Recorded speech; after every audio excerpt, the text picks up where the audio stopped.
तो नमस्कार दोस्तों, फरी एक बार स्वागत है आपનું લોક જાગૃતિ ચેનલની અંદર। તો દોસ્તો, આજના વિડીયોની અંદર વિવિધ ખેડૂત સમાચાર, હવામાન ખબર તેમજ દેશ અને દુનિયાના વિવિધ સમાચાર વિશે માહિતી આપવામાં આવી છે। તો વિડીયો પસંદ આવે તો વિડીયોને લાઇક કરી આપણી આ ચેનલ લોક જાગૃતિને સબસ્ક્રાઇબ જરૂરથી કરી લેજો। तो दोस्तों, पहली खबरनी बात करिए तो कड़ाका बड़ाका साथे आगाही। राज्य में वरसाद ने लईने हवामान विभागे फरी एकवार आगाही करी छे। आगामी 7 दिवस राज्य में हळवाथी मध्यम वरसाद पड़वानी संभावना व्यक्त कराई छे। आजे सौराष्ट्रना दरेक भाग में वीजळीना कड़ाका बड़ाका साथे अति भारे वरसाद पड़वानी संभावना छे। 30 થી 35 किलोमीटर पवननी गति कोस्टल एरिया में जोवा मळशे।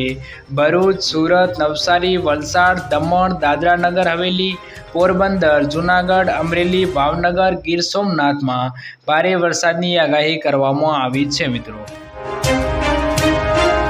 तो दोस्तों, त्यारबादना समाचार जोईए तो सोना चांदीना भावमां हळवो घटाडो। बजारथी सारा समाचार मळ्या छे मित्रों।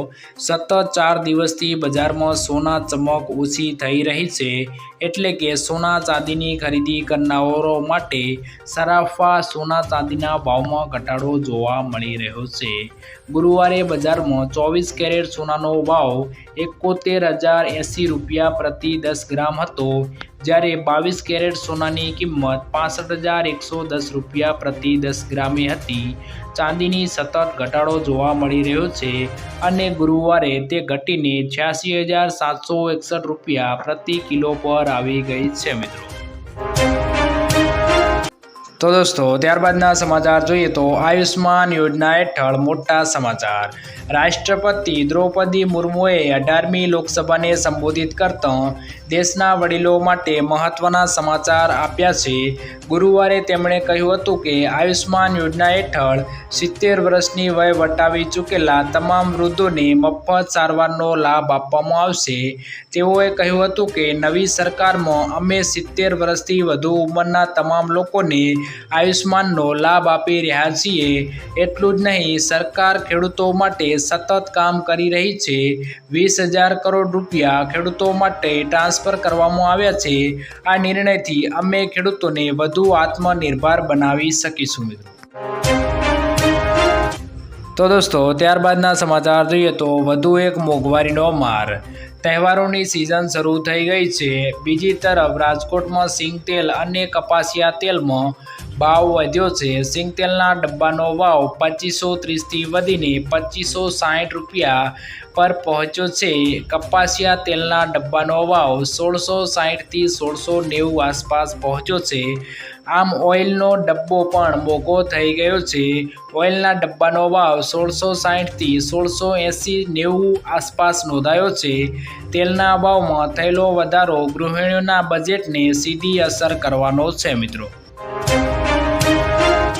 तो दोस्तों, त्यारबादना समाचार जोईए तो 15 वर्ष जूना वाहनों थशे वंगार।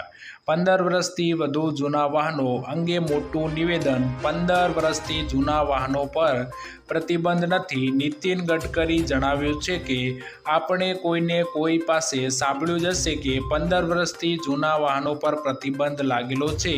जो कि ट्रांसपोर्ट अने हाईवे मिनिस्टर नितिन गडकरीए लोकसभामां आ वातने नकारी काढता कह्युं छे के आ वात साची नथी। 15 वर्षथी वधु जूना वाहनों पर प्रतिबंध नहीं। ते मात्र दिल्ही एनसीआर में प्रदूषणना कारणे सुप्रीम कोर्टे 10 वर्ष जूना डीजल अने 15 वर्ष जूना पेट्रोल वाहनों चलाववा पर प्रतिबंध मूक्यो छे मित्रों। तो दोस्तों, त्यारबादना समाचार जोईए तो मोदी सरकारनो महत्वनो निर्णय। सरकारे चालू नाણાકીય વર્ષના બીજા ત્રિમાસિક ગાળા માટે પીપીએફ, સુકન્યા સમૃદ્ધિ યોજના સહિતની નાની બચત યોજનાઓ પરના વ્યાજ દરમાં કોઈ ફેરફાર કર્યો નથી। કેન્દ્રએ શુક્રવારે નાણાકીય વર્ષ 2025ના જુલાઈ-સપ્ટેમ્બર ક્વાર્ટર માટે તમામ નાની બચત યોજનાના વ્યાજ દરો યથાવત રાખ્યા હતા। તમને જણાવી દઈએ કે ગયા ક્વાર્ટરમાં પણ સરકારે લોકસભા ચૂંટણી પહેલા એપ્રિલ-જૂન ક્વાર્ટર માટે વ્યાજ દરો યથાવત રાખ્યા હતા મિત્રો। तो दोस्तों, त्यारबादना समाचार जोईए तो राशन कार्ड धारको करी ले आ काम। છેલ્લા કેટલાક વર્ષોમાં સરકાર દ્વારા તમામ વિભાગોને ઈ-કેવાયસી દ્વારા ગ્રાહકોના આધાર કાર્ડ સાથે લિંક કરવાનું કામ કરવામાં આવી રહ્યું છે। તમને જણાવી દઈએ કે દેશના ગરીબ વર્ગ માટે રાશન કાર્ડ તેમની ઓળખ હોય છે, કારણ કે તેના દ્વારા તેમને દર મહિને મફત રાશન મળે છે। પરંતુ તમને જણાવી દઈએ કે સરકારે હવે સ્પષ્ટ કરી દીધું છે કે જો લોકોએ હજુ સુધી પોતાના રાશન કાર્ડને આધાર કાર્ડ સાથે લિંક નથી કર્યું તો તેમનું રાશન હવે બંધ કરી દેવામાં આવશે। એટલે કે તેવા તમામ લોકોને હવે મફતમાં રાશન આપવામાં આવશે નહીં। જેથી જે પણ મિત્રોએ રેશન કાર્ડને આધાર કાર્ડ સાથે લિંક કરવાનું બાકી રહી ગયેલું હોય તે વહેલી તકે આ કાર્ય કરી લેજો મિત્રો। તો દોસ્તો ત્યારબાદના સમાચાર જોઈએ તો ખેડૂતોને 8,000નો હપ્તો। મોદી 3.0 સરકાર ખેડૂતોને આપવામાં આવતી પીએમ કિસાન સન્માન નિધિની રકમ વધારવાની તૈયારી કરી રહી છે।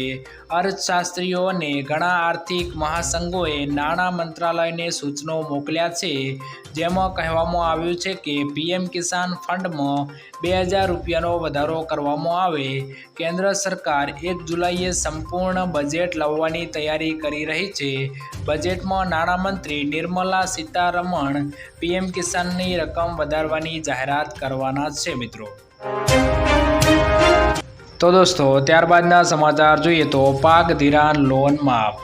ગુજરાતના દરેક ખેડૂતો માટે પાક ધિરાણ લોનને લઈને મહત્વના સમાચાર સામે આવ્યા છે। ખેડૂતોએ લીધેલી લોનની નવા જૂની કરવા ખેડૂતો પાસેથી કેશ પેમેન્ટ માંગવાની બદલે ડાયરેક્ટ બેંકમાંથી ઓટો રિવ્યૂ કરી આપવામાં આવે તેવી માંગ ખેડૂતો દ્વારા કરવામાં આવી રહી છે મિત્રો। ખેડૂતોની બેંકના લોનના પૈસા ભરવા માટે બહારથી વ્યાજવા પૈસા લાવીને વ્યાજના પૈસા ખેડૂતો ભરે છે, જેથી ખેડૂતોને ઓટો રિન્યૂ સુવિધા આપીને ખેડૂતોને થોડી રાહત આપવામાં આવે તેવી માંગ ખેડૂતો કરી રહ્યા છે। જો કે મિત્રો વારંવાર પાક ધિરાણ લોન માફ વિશે અને દેવા માફી વિશે સમાચારો આપવામાં આવે છે, તો પણ ખેડૂતોના દેવા અથવા પાક ધિરાણ લોન માફ થતા નથી। મિત્રો અત્યારે મોંઘા બિયારણો, કમોસમી વરસાદ અને માવઠાના મારના કારણે અથવા તો અતિવૃષ્ટિ સર્જાઈ જાય છે, જેના કારણે ખેડૂતોને મોટું નુકસાન થતું હોય છે મિત્રો। તો દોસ્તો ત્યારબાદના સમાચાર જોઈએ તો રિચાર્જ પ્લાન વધ્યા। જીઓ, એરટેલ અને વોડાફોન ત્રણેય ટેલિકોમ કંપનીઓએ તેમના રિચાર્જ પ્લાનની કિંમતોમાં વધારો કર્યો છે। ત્રણેય કંપનીઓએ રિચાર્જ પ્લાનમાં 21થી 27% સુધીનો વધારો કર્યો છે। જીઓના 666 રૂપિયાના 84 દિવસના પ્લાન હવે 799 રૂપિયામાં થશે અને વોડાફોન એરટેલનો 719નો પ્લાન 859 રૂપિયામાં થશે। આ નવા રિચાર્જ પ્લાન 3 જુલાઈ 2024થી લાગુ કરવામાં આવશે મિત્રો। તો દોસ્તો આજના વિડીયોમાં આટલું જ। જો વિડીયો પસંદ આવ્યો હોય તો વિડીયોને લાઇક કરી દેજો। હવામાન ખબર, વિવિધ ખેડૂત સમાચાર અને દેશ અને દુનિયાના વિવિધ સમાચાર માટે આપણી આ ચેનલ લોક જાગૃતિને સબસ્ક્રાઈબ પણ જરૂરથી કરી લેજો।